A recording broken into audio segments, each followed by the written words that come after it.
Hello guys, I am MD Atikul Islam Atik.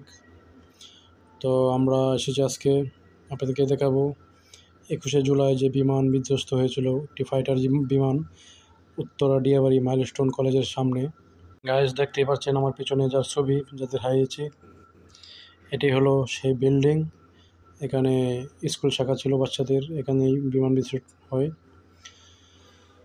তো বিমান বিধ্বস্ত হয় একটি ফাইটার বিমান, ট্রেনিং বিমান। এখানে এসে দেখুন, এখানে সাইনবোর্ডে দেখা যাচ্ছে যে আমরা যাদের হারিয়েছে, যারা মৃত্যুবরণ করেছে, তাদের শিক্ষিকা সহ 2জন শিক্ষিকা, একজন আয়া, আরও বিভিন্ন লোক, মানে মোট 40 জনের মতো মারা গিয়েছে এখানে।